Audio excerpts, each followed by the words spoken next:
നമസ്കാരം. ഞാൻ Gopika, psychology councillor. എൻ്റെ അടുത്ത് എത്തിയ ഒരു കുട്ടിയുടെ അനുഭവം നിങ്ങളുമായി ഷെയർ ചെയ്യാൻ വേണ്ടിയിട്ടാണ്.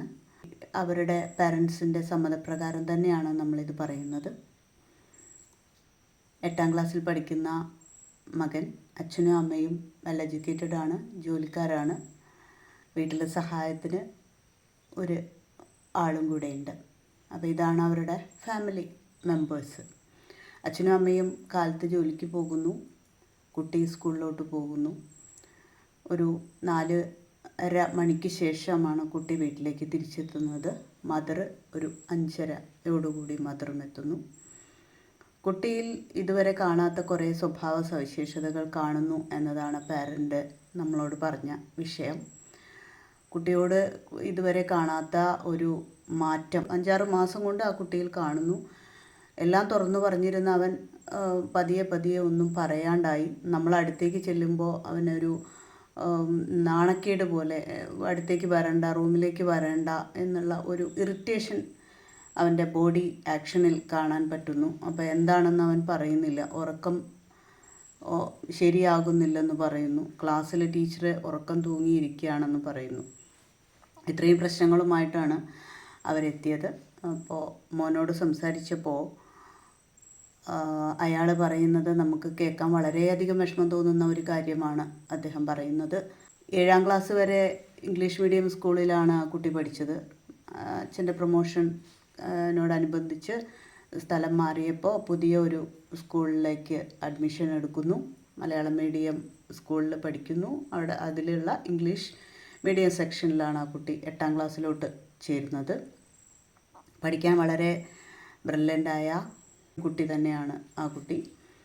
അപ്പോൾ ഇതേവരെ ഒരു ഇംഗ്ലീഷ് മീഡിയം സ്കൂൾ സ്റ്റൈൽ എന്ന് പറഞ്ഞാൽ നമുക്കൊക്കെ ഊഹിക്കാവുന്നതാണ്. കാലത്ത് സ്കൂൾ ബസ്സിൽ പോകുന്നു, അവർ തന്നെ കൊണ്ടേയാക്കുന്നു. അവിടെയാണെങ്കിലും കംപ്ലീറ്റ് കൺട്രോളിൻ്റെ ഉള്ളിലാണ്. പക്ഷേ മലയാളം മീഡിയത്തിലോട്ട് വരുമ്പോൾ പുതിയ അന്തരീക്ഷമാണ്, പുതിയ സ്കൂൾ അന്തരീക്ഷമാണ്, പുതിയ കൂട്ടുകാരാണ്. അപ്പോൾ അതൊക്കെ ഉൾക്കൊള്ളാൻ കുട്ടി കുറച്ച് സമയമെടുക്കുന്നു.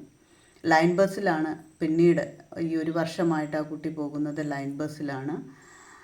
അപ്പോൾ ഇതൊക്കെയാണ് ആ കുട്ടി ആദ്യം പറഞ്ഞ് നമ്മളോട് തുടങ്ങിയത്. അപ്പോൾ ഇതൊക്കെ ഒരു പ്രശ്നമായി നമ്മൾ കേൾക്കുന്നവർക്ക് തോന്നില്ല. ലൈൻ ബസ്സിൽ പോകുന്നത് എന്താ പ്രശ്നം? പിന്നെ സ്കൂൾ അന്തരീക്ഷം മാറിയത് നമുക്കത് മനസ്സിലാവും. കുട്ടികൾ അതിനോട് യോജിക്കാൻ കുറച്ച് സമയമെടുക്കുമെന്ന് നമുക്ക് ഊഹിക്കാം. പക്ഷേ ഇതെങ്ങനെ ഈ പറയുന്ന ആ കുട്ടിയുടെ പാരൻ്റ് പറയുന്ന പ്രശ്നങ്ങൾ ഇതൊക്കെയാണ് പാരൻ്റ് പറയുന്നത്. അപ്പോൾ മോൻ്റെ പ്രശ്നങ്ങൾ എന്താണെന്ന് ചോദിച്ചപ്പോൾ അയാൾ പറയുന്നത് അയാളുടെ യാത്രക്കിടയിൽ അയാൾക്ക് സംഭവിക്കുന്ന ചില അരുതാത്ത സന്ദർഭങ്ങളാണ്, അല്ലെങ്കിൽ അരുതാത്ത കാര്യങ്ങൾ ആ കുട്ടിയുടെ മനസ്സിനെ വല്ലാതെ, മനസ്സിൽ വളരെ അധികം നെഗറ്റീവ് ഇമ്പാക്റ്റ് ഉണ്ടാക്കിയിട്ടുണ്ട്. അതായത് വൈകുന്നേരം കുട്ടി സ്കൂളിൽ നിന്ന് തിരിച്ചു വരുന്നത്, കൂട്ടുകാർ ഒക്കെ ആയി വരുന്നേ ഉള്ളൂ. അപ്പോൾ സ്കൂളിൽ നിന്ന് തിരിച്ചു വരുന്ന ലൈൻ ബസ്സിൽ ആ കുട്ടി അനുഭവിക്കുന്ന ഒരു തരം വിഷമം. ആ വിഷമം എന്ന് വെച്ചാൽ ആൺകുട്ടികൾ സ്കൂൾ കുട്ടികളാണല്ലോ, വൈകുന്നേരം ബസ്സിൻ്റെ ബാക്കിൽ കയറുന്നു. ഒരു അങ്കിളിൻ്റെ പ്രായമുണ്ടെന്ന് തോന്നുന്നു, അങ്കിളെന്നാണ് ആ കുട്ടി വിളിക്കുന്നത്, കൂടെ ഇരുത്തുന്നു. ആദ്യമെല്ലാം അങ്കിളിൻ്റെ സ്പർശനം ഒരു സ്നേഹത്തോടെയാണെന്ന് എനിക്ക് ഫീൽ ചെയ്തു. ക്രമേണ ആ അങ്കിള് സ്ഥിരമായി എൻ്റെ ശരീരത്തിലുള്ള സ്പർശനം കൂടിക്കൂടി വന്നു. സ്പർശനത്തിൻ്റെ സ്ഥലങ്ങൾ മാറിപ്പോയി. അത് എനിക്ക് ആദ്യം മനസ്സിലായില്ല. എന്നെ എന്തർത്ഥത്തിലാണ് അദ്ദേഹം അങ്ങനെ കാണുന്നതെന്ന് എനിക്ക് മനസ്സിലായില്ല. ക്രമേണ ആ സ്പർശനത്തിൽ എന്തൊക്കെയോ എന്ന് ആ കുട്ടി പറഞ്ഞത്. ആ എന്തൊക്കെയോ എന്നതിൽ അത് പറഞ്ഞപ്പോഴേക്കും വളരെയധികം വിഷമം ആ കുട്ടിയുടെ സൗണ്ടിൽ ഇടർച്ച തോന്നി. അപ്പോൾ ഞാനിതിവിടെ പറയുന്നത് ആ കുട്ടിക്കുണ്ടായ അനുഭവം വിശദീകരിക്കുകയല്ല.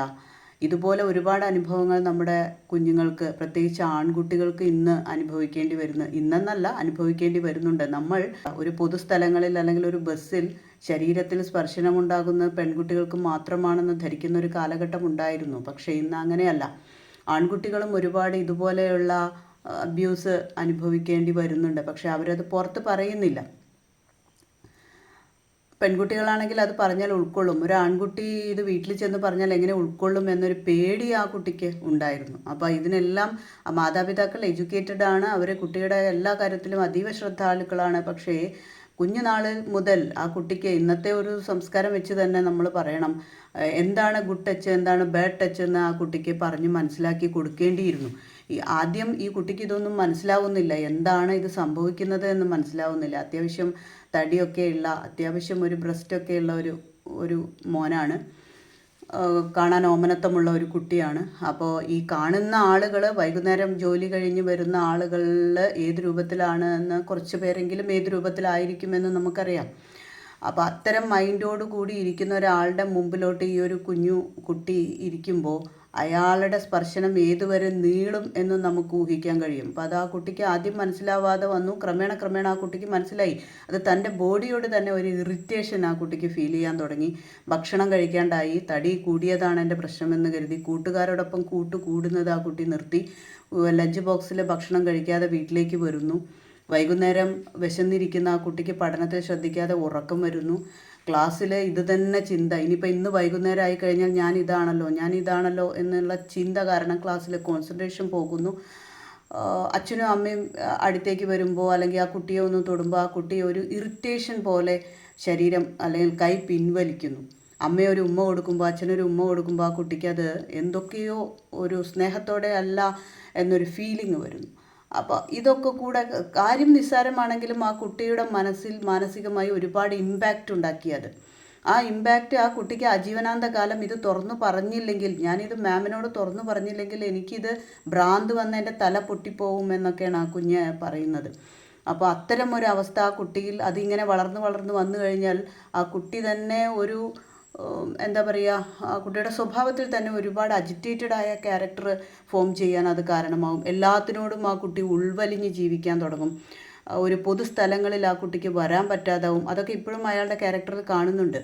നന്നായിട്ട് പെർഫോം ചെയ്തിരുന്ന കുട്ടി പറ്റ ഡൗൺ ആയിപ്പോയി. അപ്പോൾ നമ്മൾ ഇത് പറയുന്നത് എന്തെന്ന് വെച്ചാൽ, ഒരു ഫാമിലി മെമ്പേഴ്സിലുള്ള ആളുകളാണെങ്കിൽ പോലും, കസിൻസ് ആണെങ്കിലും അയൽക്കാരാണെങ്കിലും, നമ്മുടെ ബോഡിയിൽ തൊടുമ്പോൾ, ഒരാൾ വന്ന് തൊടുമ്പോൾ അതിൻ്റെ ഗുഡ് ടച്ച് ഏത് ബാഡ് ടച്ച് ഏത് എന്ന് നമ്മൾ പാരൻസ് കുട്ടികളെ പറഞ്ഞ് മനസ്സിലാക്കി കൊടുക്കണം. ആൺകുട്ടികളായാലും പെൺകുട്ടികളായാലും അവർക്ക് കുഞ്ഞുനാൾ മുതൽ തന്നെ പറഞ്ഞ് മനസ്സിലാക്കി കൊടുക്കണം. കാരണം ഇന്ന് നമുക്കറിയാം 2 വയസ്സുള്ള 3 വയസ്സുള്ള കുട്ടികളൊക്കെ എന്താ പറയുക, ശാരീരികമായി പീഡിപ്പിക്കുന്നു. എന്താണ് അവർ കാണുന്നത്, എന്താണ് സംതൃപ്തി കാണുന്നത് നമുക്ക് പറയാൻ പറ്റില്ല. പീഡിപ്പിക്കുന്നു എന്ന് നമ്മൾ കേട്ടിട്ടുണ്ട്. അപ്പോൾ ഇത്തരം ഒരവസ്ഥ കുഞ്ഞുങ്ങൾക്ക് ഉണ്ടാവാതിരിക്കാൻ വേണ്ടി, അല്ലെങ്കിൽ എൻ്റെ ശരീരത്തിൽ ഒരാൾ തൊടുമ്പോൾ അത് എന്ത് അർത്ഥത്തിലാണ്, അശ്ലീല ചുവയോടെ ആണോ എന്ന് ആ കുട്ടിക്ക് സ്പോട്ടിൽ തന്നെ തിരിച്ച് അറിയാനും അതിന് പ്രതികരിക്കേണ്ടത് എങ്ങനെയാണെന്ന് നമ്മൾ വീടുകളിൽ നിന്ന് തന്നെ കുഞ്ഞുങ്ങൾക്ക് പറഞ്ഞ് മനസ്സിലാക്കി കൊടുക്കണം. അങ്ങനെ ഒരു കുട്ടികൾക്ക് അതിനെക്കുറിച്ച് ബോധവാന്മാരാണെങ്കിൽ, തൻ്റെ മുമ്പിൽ അങ്ങനെ ഒരു സിറ്റുവേഷൻ കാണുമ്പോൾ മറ്റു കുട്ടികൾക്ക് അങ്ങനെ അനുഭവം ഉണ്ടെങ്കിൽ അതിന് പ്രതികരിക്കാനുള്ള ഒരു ധൈര്യവും അവർക്ക് ഉണ്ടായി ക്രമേണ വരും. അപ്പോൾ നമ്മളുടെ കുഞ്ഞുങ്ങൾക്ക് അത്യാവശ്യം വേണ്ട കാര്യങ്ങളൊക്കെ, ശാരീരിക സംരക്ഷണം കിട്ടാൻ വേണ്ട കാര്യങ്ങളൊക്കെ പറഞ്ഞു കൊടുക്കേണ്ടത് നമ്മൾ തന്നെയാണ്. അതിന് വേറെ പ്രതിവിധികളൊന്നുമില്ല. ഇന്നത്തെ സൊസൈറ്റിയിൽ നമ്മൾ നടക്കുന്ന പല കാര്യങ്ങളും കേൾക്കുന്നുണ്ട്. അപ്പോൾ അതിൻ്റേതായ ഒരു സീരിയസ്നെസ്, എൻ്റെ മകനത് വരില്ല, എൻ്റെ മകൾക്കത് വരില്ല എന്നൊന്നും നമ്മൾ ധരിക്കാൻ പാടില്ല. ഈവൻ നമ്മുടെ വീട്ടിലുള്ള അംഗങ്ങളാണെങ്കിൽ തന്നെ എങ്ങനെയൊക്കെ ആയിരിക്കണം, എന്തൊക്കെ ആയിരിക്കണം എന്ന് അതിൻ്റെ ശരിയായ രീതിയിൽ കുട്ടികളുടെ പ്രായത്തിനനുസരിച്ചുള്ള ഭാഷ ഉപയോഗിച്ചുകൊണ്ട് അവർക്ക് മനസ്സിലാക്കുന്ന രീതിയിലെല്ലാം കുട്ടികൾക്ക് പറഞ്ഞ് മനസ്സിലാക്കി കൊടുക്കണം. അത്തരം ഒരവസ്ഥ ഒരു കുഞ്ഞിനും ഉണ്ടാവരുത്. ആ കുട്ടി റിക്കവർ ചെയ്തെടുക്കാൻ, കാര്യം നിസ്സാരമാണെങ്കിലും ഒരുപാട് മാനസികമായി ഇമ്പാക്റ്റ് ആ കുട്ടിക്ക് ഉണ്ടാക്കിയിട്ടുണ്ട് അത്. അപ്പോൾ അതിൽ നിന്നും റിക്കവർ ചെയ്തെടുക്കാൻ ആ കുട്ടി കുറച്ച് സമയം എടുക്കും. അത് മനസ്സിലാക്കിയപ്പോൾ പാരൻസിനും ഒരുപാട് ഷോക്ക്ഡ് ആയിപ്പോയി. ഇത്രയും നന്നായിട്ട് നോക്കിയിരുന്ന പാരൻസിന് ഇത് തിരിച്ചറിയാൻ കഴിഞ്ഞില്ലല്ലോ എന്ന ഒരു വിഷമം അവർക്കും ഉണ്ടാവും. അപ്പോൾ അത്തരം ഒരവസ്ഥ നമുക്കാർക്കും ഇനി ഉണ്ടാവാതിരിക്കണം. അപ്പോൾ കുഞ്ഞുങ്ങളെ ബോധവാന്മാരാക്കുക, വേണ്ട കാര്യങ്ങൾ സമയാസമയങ്ങളിൽ പറഞ്ഞു കൊടുത്ത് അവർക്ക് ഒരു നല്ല ധാർമ്മിക ബോധം വളർത്തി കൊടുക്കുക. Okay, thank you.